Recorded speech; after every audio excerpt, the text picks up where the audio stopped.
नमस्कार दोस्तों, panther academy में आप सभी लोगों का हार्दिक स्वागत है। उम्मीद है आप सारे लोग स्वस्थ होंगे, मस्त होंगे और अपनी सफलता के लिए निश्चित रूप से प्रयासरत होंगे। मैं आपका दोस्त दैनिक समसामयिकी की सीरीज लेकर आपके बीच उपस्थित हूं। आइए हम लोग सेशन की शुरुआत दो शब्द मोटिवेशनल कोट से करें। यहां देखिए, लाखों ठोकरों के बाद भी संभलता रहूंगा, गिरकर फिर से उठूंगा और चलता रहूंगा। मतलब जब तक हमको हमारा लक्ष्य नहीं प्राप्त हो जाता तब तक हम हार नहीं मानने वाले हैं, हम रुकने वाले नहीं हैं, हम थकने वाले नहीं है। इसी उद्देश्य को लेकर आगे बढ़ना है और सफलता तक पहुंचना है। इसी क्रम में आपसे सिर्फ इतना गुजारिश रहेगा कि आप सेशन में शुरुआत से लेकर अंत तक बने रहें। यह सेशन आपकी परीक्षाओं के लिए अत्यंत महत्वपूर्ण होने वाला है। आइए हम लोग सेशन की शुरुआत करते हैं और देखें महत्वपूर्ण प्रश्नों की यह सीरीज। पहला प्रश्न है, हाल ही में कहां पर अंतरराष्ट्रीय बाजरा वर्ष 2023 का आयोजन किया गया? विकल्प हमारे दिए गए, पहला इजराइल, दूसरा इटली, तीसरा कनाडा, चौथा अमेरिका। जो सही विकल्प हमारा है विकल्प नंबर बी सही होगा, इटली।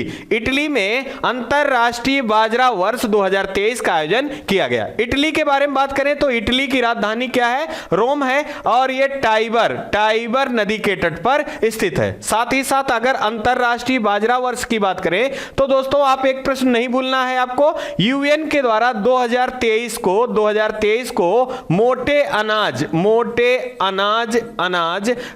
मोटे अनाज का वर्ष के रूप में मनाए जाने की घोषणा की गई है। यहां आपको मोटे अनाज से ध्यान रखना है। मोटे अनाजों में पोषक पदार्थ प्रचुरता में पाए जाते हैं। छत्तीसगढ़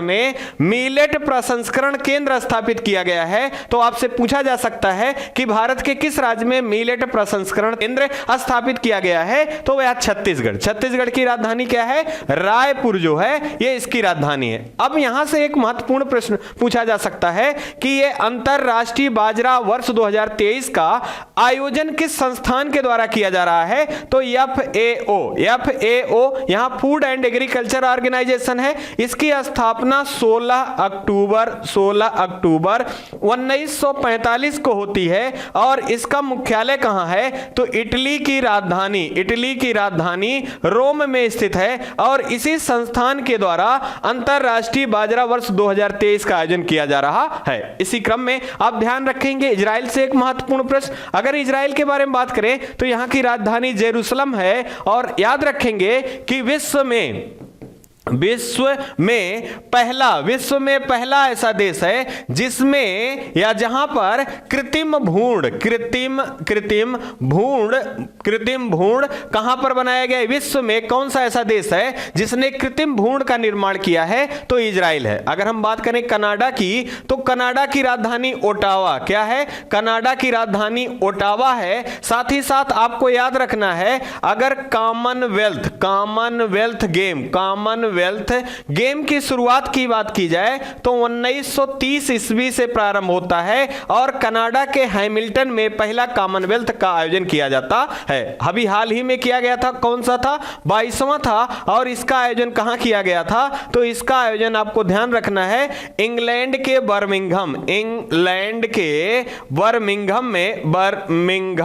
बर्मिंघम में इसका आयोजन किया गया था। इसी क्रम में अमेरिका के बारे में बात करें तो इसकी राजधानी वाशिंगटन डीसी है, जो कि पोटामैक नदी के तट पर स्थित है। यह भी आपको याद रखना है। आइए इसी क्रम में हम लोग अगला महत्वपूर्ण प्रश्न देखते हैं। अगला हमारा प्रश्न है, हाल ही में भारत और इंडोनेशिया संबंधित गश्त कॉर्पोरेट के कौन से संस्करण का आयोजन किया गया? यहां प्रश्न में पूछा जा रहा है, हाल ही में भारत और इंडोनेशिया संबंधित गश्त कॉर्पोरेट के कौन से संस्करण का आयोजन किया गया? तो यहां हमारा विकल्प दिया गया है, पहला 51वां, दूसरा दिया गया 18, तीसरा दिया गया 17 और चौथा दिया गया 39वां। यहां जो हमारा सही विकल्प होगा विकल्प नंबर डी सही होगा। ये 39वां क्रम है। अगर हम बात करें भारत और इंडोनेशिया के बीच में कॉर्पेट युद्धाभ्यास का आयोजन किया जाता है और यह एक वर्ष में 2 बार आयोजन किया जाता है। और यह कब से प्रारंभ किया गया है? तो 2002 से यह प्रारंभ किया गया है। इसी क्रम में यह क्रम कौन सा है? तो यह 39वां है। कौन सा है? 39वां है। और आपको ध्यान रखना है भारत के तरफ से इसमें कौन प्रतिभाग करेगा? तो आईएनएस कारमुक जो है इसमें प्रतिभाग कर रहा है, यह भी ध्यान रखना है। इसी क्रम में अगर हम बात करें इंडोनेशिया की राजधानी क्या है? तो नुनसुनतारा जो है यहां की राजधानी है। साथ ही साथ आपको भूलना नहीं है हाल ही में G20 देशों की बैठक का आयोजन कहां किया गया है? तो इंडोनेशिया के बाली में। कहां? इंडोनेशिया के बाली में किया गया है। और यह 2022 का क्रम कौन था? 17वां G20 देशों का यह बैठक का क्रम था। यहां से आपको ध्यान रखना है कि 2023 में पहली बार भारत में इसका आयोजन किया जाएगा। और आपको ध्यान रखना है यह क्रम कौन होगा? तो यह 18वां होगा। यह भी आपके लिए अत्यंत महत्वपूर्ण प्रश्न के रूप में है। अगर हम बात करें यहां विकल्पों की तो 51वां के रूप में हाल ही में राष्ट्रीय नौसेना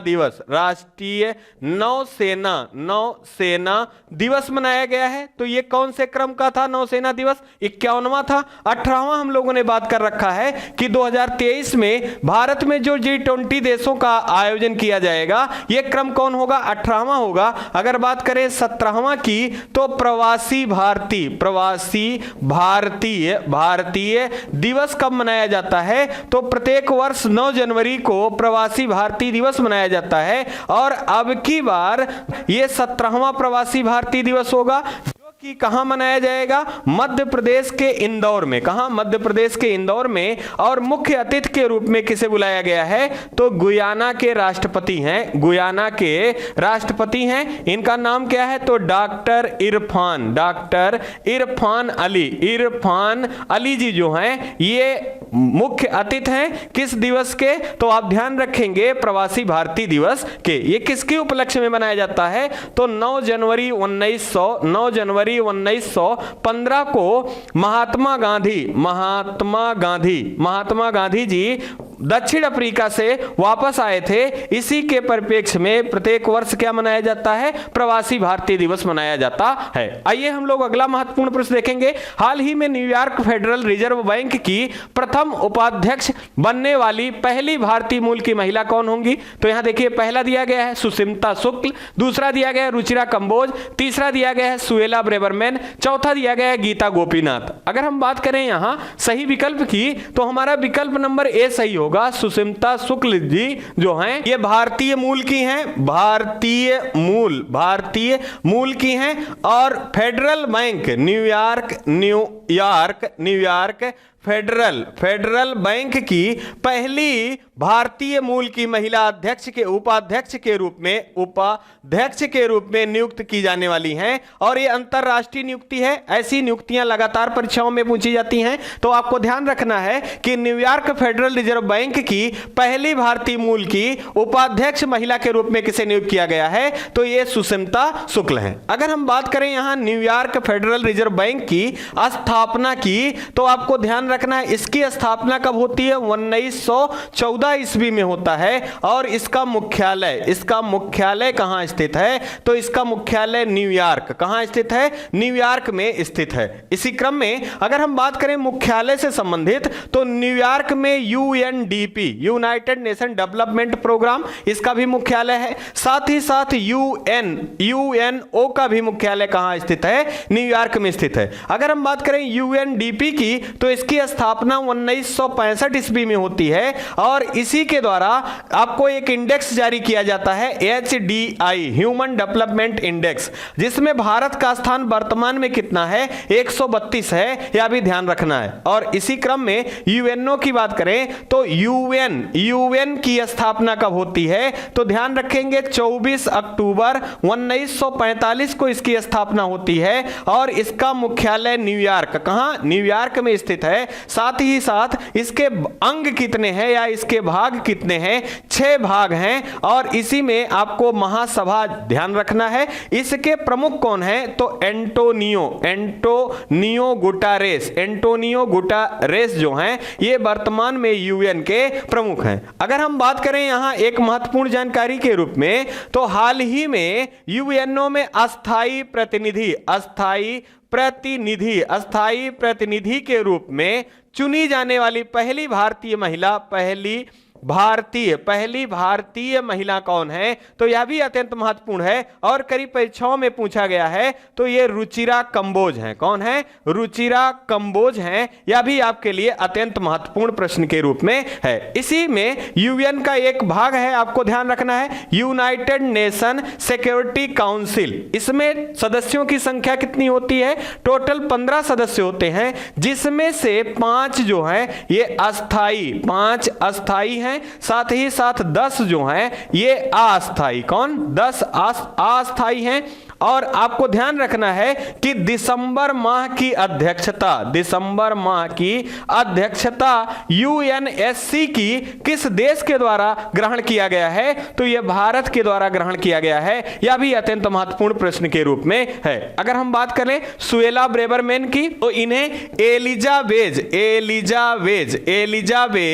द्वितीय पुरस्कार से हाल ही में सम्मानित किया गया है। यह कहां का पुरस्कार है, तो यह ब्रिटेन के द्वारा दिया गया पुरस्कार है, आपको ध्यान रखना है। अगर हम बात करें गीता गोपीनाथ की, तो आपको याद रखना है आईएमएफ की मुख्य अर्थशास्त्री के रूप में हाल ही में किसे किया गया था, तो आप ध्यान रखेंगे ये गीता गोपीनाथ हैं। और आईएमएफ की दीवार पर किसका हाल ही में पिक्चर या फोटो लगाया गया है, तो ये गीता गोपीनाथ का। इसी क्रम में एक महत्वपूर्ण प्रश्न वर्ल्ड बैंक से याद रखेंगे। अगर आपसे पूछा जाए किस अंतरराष्ट्रीय संस्थान को जुड़वा सिस्टर के नाम से जाना जाता है, तो आईएमएफ इंटरनेशनल मॉनेटरी फंड और वर्ल्ड बैंक को जुड़वा सिस्टर के रूप में जाना जाता है। इनकी स्थापना ब्रेटन वुड्स सम्मेलन जो कि 1944 में होता है, इसी के आधार पर 1945 में इन दोनों संस्थाओं की स्थापना होती है। और इन दोनों संस्थाओं का मुख्यालय कहां स्थित है, यूएसए की राजधानी वाशिंगटन डीसी में है।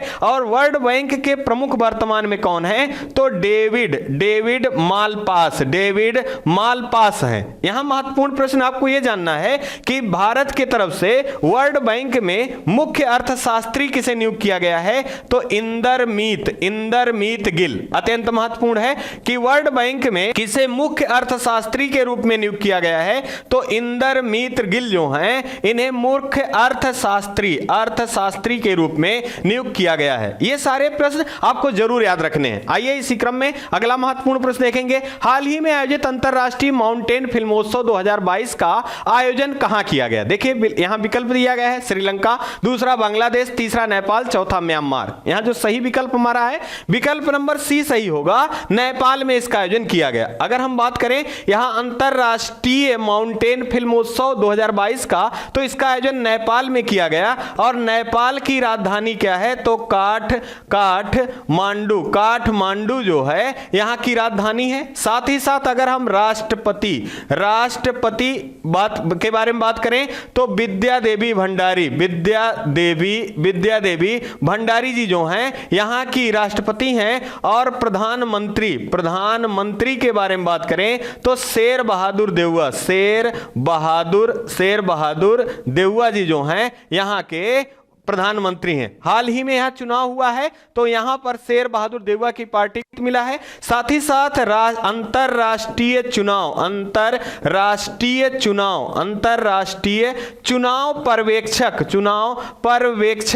पर्यवेक्षक के रूप में किसे नियुक्त किया गया था, तो राजीव कुमार जी को नियुक्त किया गया था। और ये वर्तमान में भारत के मुख्य चुनाव आयुक्त कौन है, तो राजीव कुमार जी हैं। इसी क्रम में एक प्रश्न पूछा जाता है सार्क संगठन संगठन के बारे में या दक्षेस संगठन के बारे में कि इसकी स्थापना कब होती है, तो 1985 ईस्वी में होती है। और इसका मुख्यालय कहां स्थित है, तो नेपाल की राजधानी काठमांडू में स्थित है। यहां अंतरराष्ट्रीय माउंटेन फिल्मोत्सव की बात करें तो इसमें कितनी फिल्मों को प्रतिभाग किया गया है, 55 फिल्मों को प्रतिभाग किया गया है। और आपको ध्यान रखना है कि भारतीय फिल्मों में किस फिल्म को दिखाया गया है, तो आईना फिल्म जो है इसको दिखाया गया है, जिसके अभिनेता अनिल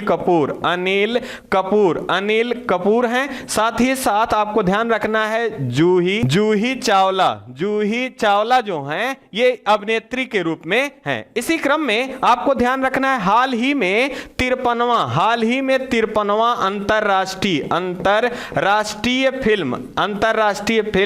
अंतरराष्ट्रीय फिल्म समारोह का आयोजन किया गया था। कहां किया गया था, तो आप ध्यान रखेंगे गोवा में।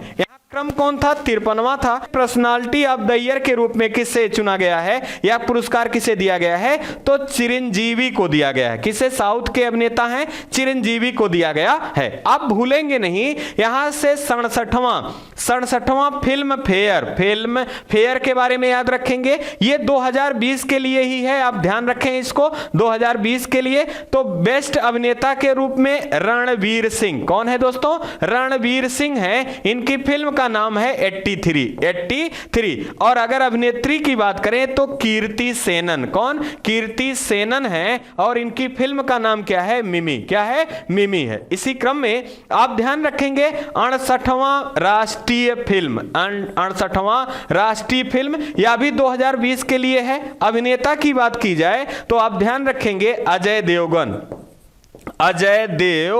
है। साथ ही साथ सूर्या, इन दोनों लोग को संयुक्त रूप से दिया गया है। और अभिनेत्री की बात करें तो अपर्णा बाल मुरली है, सोरारई पोट्रू के लिए दिया गया है। यह महत्वपूर्ण फिल्म से संबंधित जानकारियां हैं। साथ ही साथ आप सार्क में ध्यान रखेंगे तो यहां देखिए कई बार प्रश्न पूछा गया है कि सार्क में देशों की संख्या कितनी है, तो 7 देश सार्क में शामिल हैं, जिसमें यहां देखिए आपका म्यांमार दिया गया है। तो म्यांमार सार्क देशों में शामिल नहीं है, आपको यह भी ध्यान रखना है। यहां देखिए कब से या इसका संस्करण कौन सा है, तो यह 20वां संस्करण है, यहां पर आपको दिखाया गया है, यह भी आप ध्यान रखेंगे। अगले प्रश्न को हम देखें। अगला अत्यंत महत्वपूर्ण प्रश्न है, हाल ही में अंतरराष्ट्रीय प्रकृति संरक्षण संघ, जिसे हम इंग्लिश में क्या बोलते हैं, आयुषीएन बोलते हैं। क्या बोलते हैं, आयुषीएन बोलते हैं। इसका फुल फॉर्म क्या है, international union for conservation of nature जो है इसका फुल फॉर्म है। और हिंदी में अंतरराष्ट्रीय प्रकृति संरक्षण संघ के नाम से जाना जाता है। कि लाल सूची में किन भारतीय पादपों को रखा गया है, देखिए हमारे विकल्प दिए गए हैं। पहला दिया गया पटवा, दूसरा दिया गया हिमालयन फिटकिलरी, तीसरा दिया गया है सलम पंजा, और चौथा दिया गया है उपयुक्त सभी। यहां मतलब हमारा सही विकल्प जो है ये विकल्प नंबर डी सही होगा। मतलब आयुषीएन के द्वारा पटवा को, हिमालयन फिटलिरी को और सलम पंजा ये औषधीय पौधे हैं, इनको लाल सूची में या क्रिटिकली इंजेंडर सूची में शामिल किया गया है। अगर हम बात करें यहां इन औषधीय गुणों के बारे में, तो पटवा की बात करें तो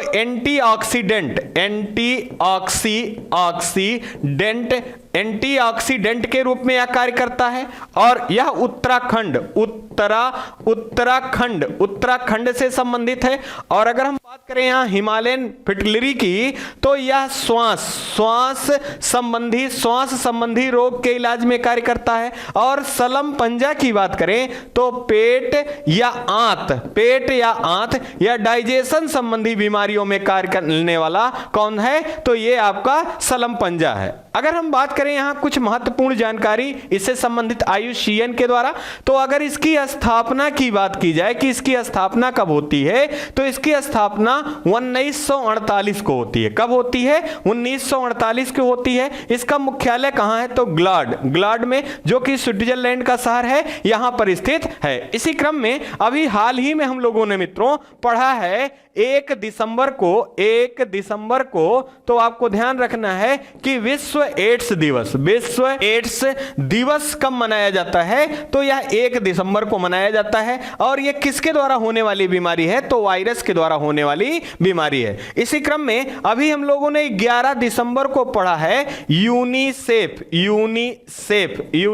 दिवस, जो बच्चों के अधिकारों के लिए या उनके भलाई के लिए कार्य करने वाली संस्था कौन है, तो यूनिसेफ है। इसकी स्थापना कब होती है, 1946 को होती है। और इसका मुख्यालय कहां है, न्यूयॉर्क में स्थित है। यह भी आपको याद रखना है। इसी क्रम में हम लोगों ने हाल ही में WHO के बारे में पढ़ रखा है। WHO वर्ल्ड हेल्थ ऑर्गेनाइजेशन, इसके द्वारा अगर आप याद कर पा रहे हो, इसकी स्थापना कब होती है, तो 7 अप्रैल 1948 को होता है। और इसका मुख्यालय कहां है, जिनेवा में है। और इसके वर्तमान में प्रमुख कौन है, तो डॉक्टर टेड्रोस गब्रेसस अदनानम जो हैं, इसके प्रमुख हैं। और आपको ध्यान रखना है विश्व स्वास्थ्य दिवस कब मनाया जाता है, तो 7 अप्रैल को मनाया जाता है। और विश्व खाद्य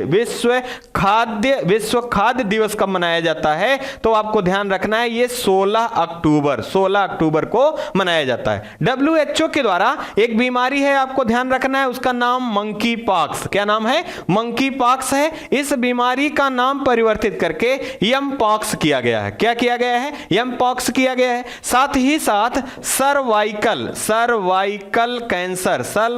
कैंसर की पहली बार दवा बनाई गई है। और यह किसके द्वारा, ह्यूमन पैपिलोमा वायरस के द्वारा, HPV के द्वारा होने वाली बीमारी है। और सीरम इंस्टीट्यूट के द्वारा, जिसका मुख्यालय पुणे में है, इसके द्वारा बनाया गया है। साथ ही साथ इनकोवैक नाम की नाक से ली जाने वाली कोविड दवा या नेजल दवा जो है कोविड की, ये पहली दवा कौन है जो नाक के द्वारा दी जाएगी, इनकोवैक है। ये किसके द्वारा बनाई जाएगी, तो भारत बायोटेक के द्वारा बनाए जाने की घोषणा की गई है। यह भी आपको याद रखना है। ग्रेट इंडियन बस्टर्ड पूछा जाता है कि ग्रेट इंडियन बस्टर्ड को IUCN के द्वारा किस लिस्ट में रखा गया है, तो रेड लिस्ट में रखा गया है। किसे, ग्रेट इंडियन बस्टर्ड को। अगर हम बात करें इसी क्रम में आपसे पूछा जाता है एक और भी, UNEP, जिसे यूनाइटेड नेशन एनवायरमेंट प्रोग्राम के नाम से जाना जाता है। अगर हम बात करें इसकी स्थापना कब होती है, तो आपको ध्यान रखना है 5 जून 1972 को इस संस्थान की स्थापना होती है। और इसे पर्यावरण का मैग्ना कार्टा के नाम से भी जाना जाता है। और इसका मुख्यालय कहां है, तो केन्या की राजधानी नैरोबी में इसका मुख्यालय है। यह भी आपको याद रखना है। आइए इसी क्रम में हम लोग महत्वपूर्ण जानकारियों को और सीखें। देखिए अगला है, हाल ही में चर्चा में रहा फीफा विश्व कप 2022 के फाइनल की ट्रॉफी का अनावरण किस भारतीय अभिनेत्री द्वारा किया जाएगा। यहां देखिए हमारा विकल्प दिया गया, पहला दीपिका पादुकोण, दूसरा आशा पारेख, तीसरा दिया गया जेसिका चेस्टन और चौथा दिया गया जेनिफर लॉरेंस। यहां जो सही हमारा विकल्प होगा, विकल्प नंबर ए सही होगा, दीपिका पादुकोण। और यहां अगर हम बात करें तो विश्व की पहली ऐसी ग्लोबल अभिनेत्री होंगी जो कि फीफा की ट्रॉफी का अनावरण करने का श्रेय किसे प्राप्त हो रहा है, तो यह दीपिका पादुकोण को प्राप्त हो रहा है। इसी क्रम में अगर हम बात करें फीफा वर्ल्ड कप की, फीफा वर्ल्ड कप का 2022 का, तो इसका आयोजन कहां किया जा रहा है, यह भी ध्यान रखना है। इसका आयोजन दोहा कतर में इसका आयोजन कतर में किया जा रहा है। और अगर हम बात करें इसमें टोटल टीमें कितना प्रतिभाग की हैं, तो 32 टीमों ने प्रतिभाग किया है। इसमें भारत स्वतः प्रतिभाग के रूप में, फुटबॉल टीम के रूप में इसमें प्रतिभाग नहीं है। लेकिन यहां की अभिनेत्री हैं, भारतीय अभिनेत्री दीपिका पादुकोण को यह अवसर दिया गया है कि विश्व विश्व की पहली ग्लोबल या अभिनेत्री होंगी जो कि फीफा के ट्रॉफी का अनावरण इनके द्वारा किया जाना है। यहां से एक प्रश्न और ध्यान रखेंगे कि फीफा में इसका फीफा 2022 वर्ल्ड कप का जो आयोजन किया जा रहा है, इसका शुभंकर क्या है? शुभंकर क्या है? हम लोगों ने इसको पहले पढ़ रखा है, लेकिन इसको रिवाइज कर लीजिए। इसका शुभंकर लाइव है। साथ ही साथ अगर हम बात करें, यहां से एक महत्वपूर्ण बिंदु और भी आपको याद रखना है, इसके फुटबॉल जो इसका फुटबॉल है, इसका नाम भी नामकरण किया गया है। क्या नाम है इसका? अल रहला। अल रहला है जिसका अर्थ होता है यात्रा। क्या होता है? जिसका अर्थ होता है यात्रा। और यह किसके द्वारा स्पॉन्सर किया जा रहा है? तो वाइजू के द्वारा यह स्पॉन्सर किया जा रहा है, यह भी ध्यान रखना है। कांस फिल्म समारोह इसका आयोजन कहां किया जाता है? तो कांस फिल्म समारोह का आयोजन कहां? फ्रांस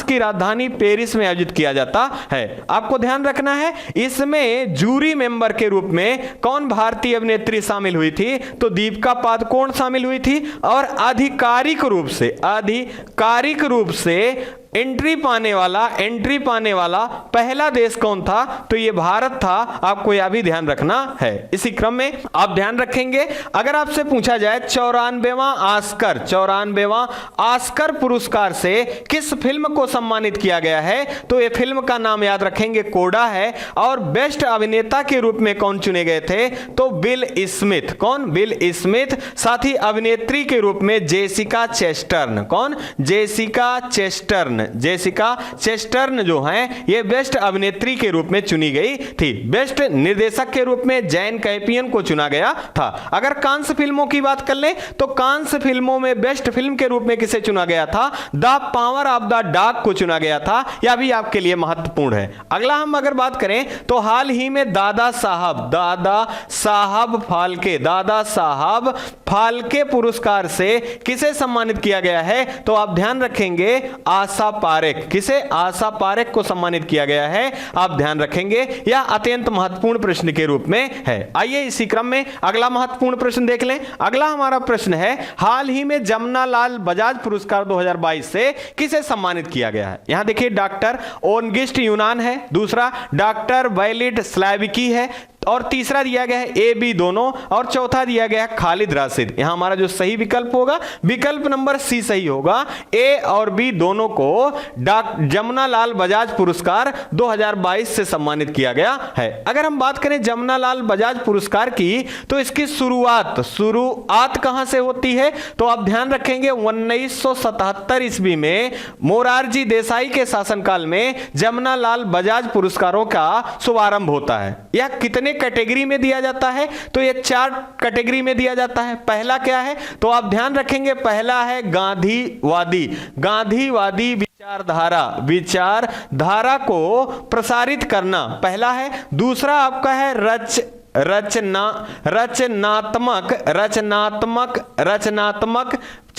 रचनात्मक क्षेत्र के कार्य के लिए। साथ ही साथ तीसरा जो है ये ग्रामीण क्षेत्र के विकास से संबंधित कार्य के लिए। और चौथा जो दिया गया है महिला एवं बाल विकास के क्षेत्र में कार्य करने के लिए। इन 4 क्षेत्रों में जमनालाल बजाज पुरस्कार 2022 का आयोजन किया जाता है या इसमें दिया जाता है। अगर हम बात करें कि यह पुरस्कार जो दिया गया है, यह किस क्षेत्र में दिया गया है, तो गांधीवादी विचारधारा को प्रसारित करने के लिए डॉक्टर अगस्टी यूनान और वैलिड एलास्की को, इन दोनों लोगों को दिया गया है। कौन सा पुरस्कार? जमनालाल बजाज पुरस्कार 2022। इसमें कितनी धनराशि दी जाती है? तो 10 लाख रुपए यह धनराशि दी जाती है। यह भी आपको ध्यान रखना है। अब बात हो रही है पुरस्कारों की, तो हाल फिलहाल के दिनों में कुछ महत्वपूर्ण पुरस्कार दिए गए हैं। उनको अगर हम रिकॉल कर लें, तो आने वाली परीक्षाओं में हमारे प्रश्न गलत होने वाले नहीं हैं। हम एक क्रम से अगर बात करें, तो देखिए यहां पर पहला आपका है 31वां सरस्वती सम्मान किसे दिया गया है? तो आप ध्यान रखेंगे, रामदरस मिश्रा। इनकी कृति क्या है? मैं तो यहां हूं। अगर बात की जाए 31वां व्यास व्यास सम्मान की, तो आपको ध्यान रखना है व्यास सम्मान किसको दिया गया है, तो असगर वजाहत को दिया गया है और इनकी कृति है महाबली। अगर आपको ध्यान रखना है यही, तो 32वां बिहारी पुरस्कार जो कि सिर्फ राजस्थान के लेखकों को दिया जाता है, किसे दिया गया है, डॉक्टर माधव हांडा जी को दिया गया है। आप ध्यान रखेंगे। इसी क्रम में अगर आपसे पूछा जाए हाल ही में 56वां और 57वां ज्ञानपीठ पुरस्कार, दोनों एक क्रम में याद रखें, ज्ञानपीठ पुरस्कार, तो आप ध्यान रखेंगे 56वां किसे दिया गया, तो नीलमणि फूकन को दिया गया है। और अगर 57वां की बात करें तो दामोदर माउजो को दिया गया है। यह भी आपके लिए अत्यंत महत्वपूर्ण है। इसी क्रम में आपको भूलना नहीं है युवा हिंदी साहित्य अकादमी पुरस्कार से किसे सम्मानित किया गया है, तो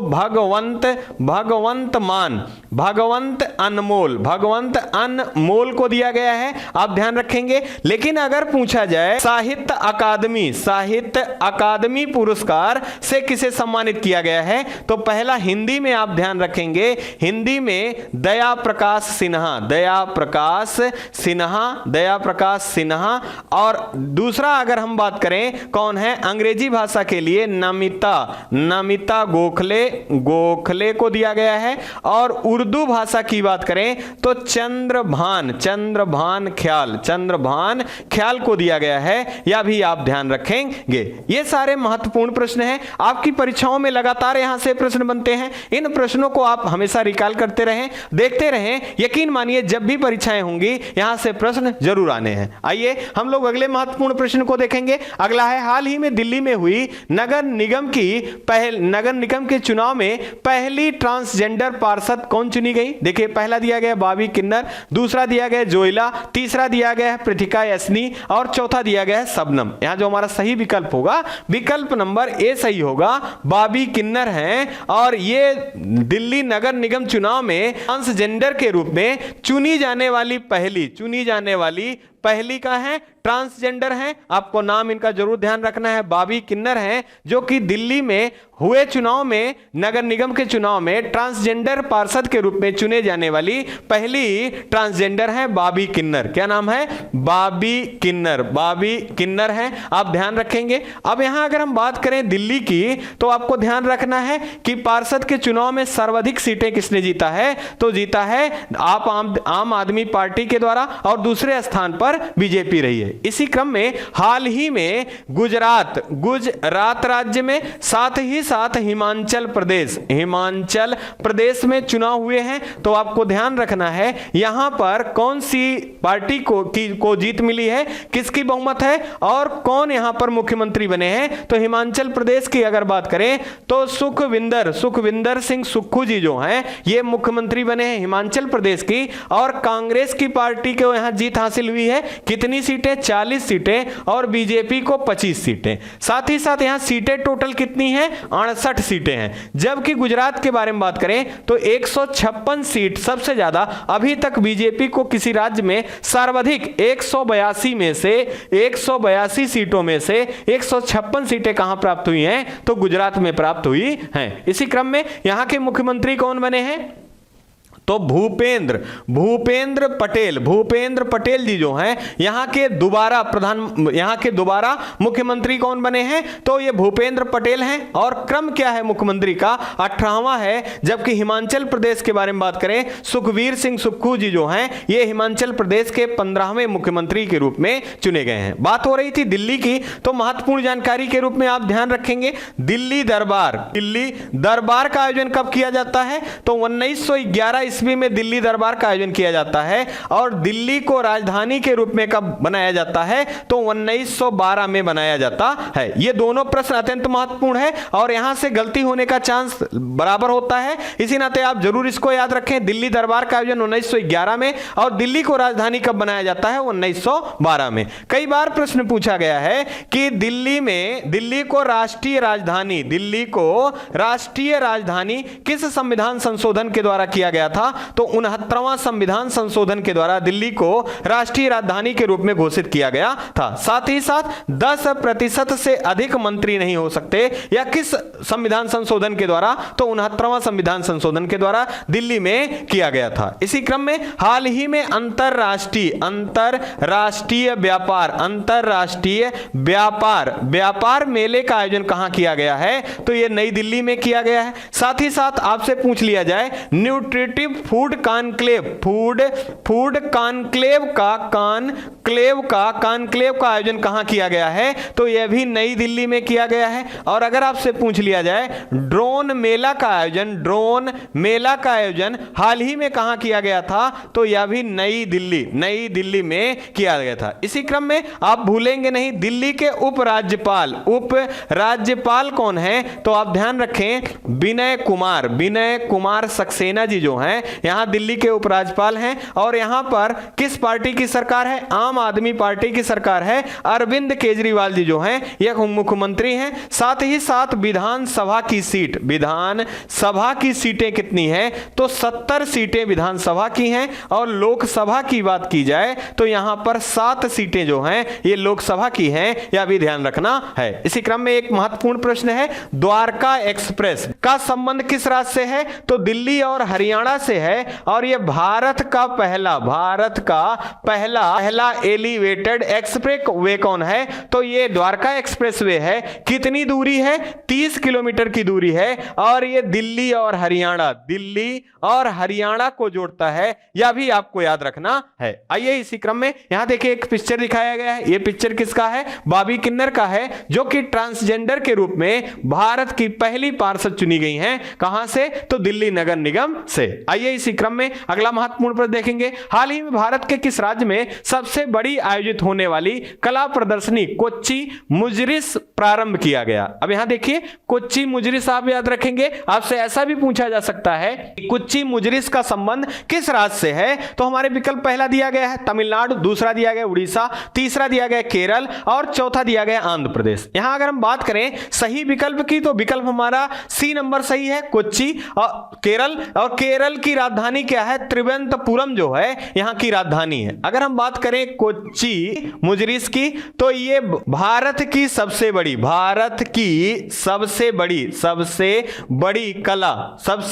कला प्रदर्शनी या कला समारोह का यह है। और आपको यह इसका संबंध कहां से है? तो कोच्चि या केरल से या इसका संबंध है। अगर हम बात करें इसका उद्घाटन किसके द्वारा किया गया है, तो इसका उद्घाटन जो है ये यहां के मुख्यमंत्री हैं पिनरई विजयन के द्वारा किया गया है। यहां के राज्यपाल कौन है? तो आरिफ मोहम्मद जी जो हैं यहां के राज्यपाल हैं, यह भी आपको ध्यान रखना है। इसी क्रम में एक महत्वपूर्ण प्रश्न पूछा जाता है कि अरब सागर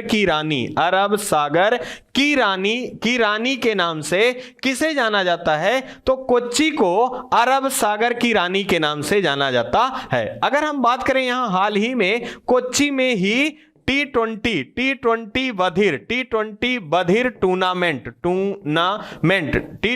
बधिर टूर्नामेंट का आयोजन हाल ही में कहां किया गया था? तो कोच्चि में। और विजेता कौन रहा? तो हरियाणा जो है ये विजेता रहा। और उप विजेता के रूप में कौन रहा? तो महाराष्ट्र जो है यहां पर उप विजेता के रूप में रहा। यह भी आपको याद रखना है। यहां से आपसे केरल से पूछा जाता है पेरियार वन्यजीव अभयारण्य कहां स्थित है? तो ये केरल में है। और पेरियार नदी भी कहां स्थित है? तो केरल में स्थित है। इसी क्रम में केरल का नृत्य क्या है? तो कथक कली। आपको ध्यान रखना है, कथक नहीं, कथक उत्तर भारत या उत्तर प्रदेश का नृत्य है।